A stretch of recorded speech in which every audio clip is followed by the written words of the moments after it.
Ashy brick walls, gutters filled with the program from Sunday service, drenched in 40 ounces of poison, which sat right next to the shattered crack pipe he stood, 10 toes pressed to the curb. This poem is not to play the pity game with. This poem is not to play the blame game. My tongue is a metaphor for celebration, an ode to existence. Most spend their life chasing and believes not even gravity can hold him down. He's from the city. He's a city boy. He's from Oakland.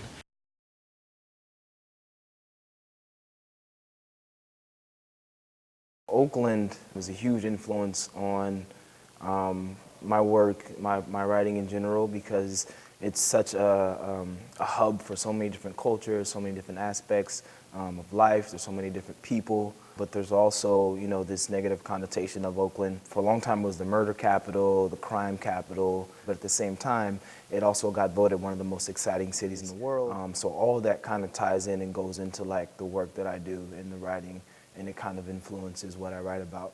Oakland. They lynch Negroes. In Oakland, we sing redemption songs. In Oakland, we artistic novelty. Tears fall down her face because she remembers a 7-year-old violated girl that has become a 19-year-old violated woman, but I think you're beautiful. So International Boulevard, it's a street in the Bay Area. It's one of the largest streets, and what happens on International Boulevard, there's a lot of prostitution that takes place there. And so I grew up not too far from International Boulevard, and so I got to see that firsthand. Also, having 4 older sisters, it really played a part in the way I view things and the way I seen the things that took place on that street. And so that kind of inspired the piece for International Boulevard. And unlike your many sponsors, I don't want your body. I'd rather drown in your thoughts, find out who you really are, and perform CPR on your inner beauty and introduce you to her, because I think you're beautiful. And the most precious gems are the ones without price tags. So you should rip yours off. As an artist, you kind of thrive off of seeing new things and experiencing new things. So moving to New York really helped me in terms of being in a new scene, being exposed to different people and different environments.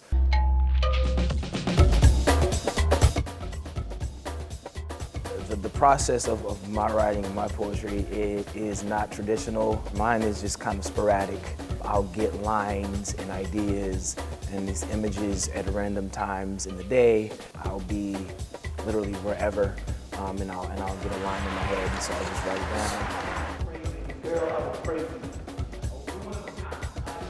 Never let them tell you you're sick, you're not crippled, you're not So performing live, I feel like not only you can connect with the audience on another level for sure, and also there's a certain level of yourself that kind of feels liberated in doing so. I've had countless interactions with people following a performance, and they just tell me certain things that just impacted them. If they can just pick out one thing that I said, or like one part of the poem that, you know, really stuck with them, it's always amazing.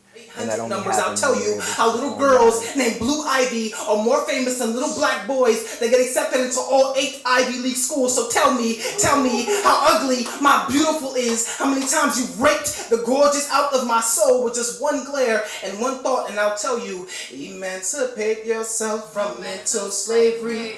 No one but ourselves can free our mind. Be free, be black, be white, be brown, hell, be blue, but never, ever apologize for being nude in your own skin. The biggest challenges for writing poetry, for me in particular, I guess for any writer, is, you know, writer's block, or not being able to articulate or get things down on paper that you have in your head or in your heart. But I guess some of the biggest rewards is when you are able to actually find those words to translate that image. So God's Paintbrush is a collaboration of poem, song, and then dancing. It's a song called The Only Reason. It's an amazing song, and both me and my wife love the song, so we decided to do kind of an ode to dancing.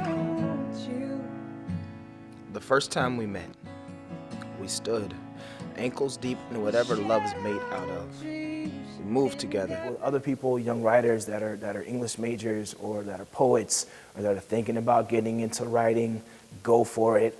Like I said, just really focus on yourself and dedicating yourself to that, and the rewards will come. So I would say just kind of have like tunnel vision in terms of listening to other people that have negative things to say about what you're doing. At the end of the day, you know, when I'm old and I look back on my life, I want to say that I did something that was rewarding, and that passion is in writing, it's in poetry.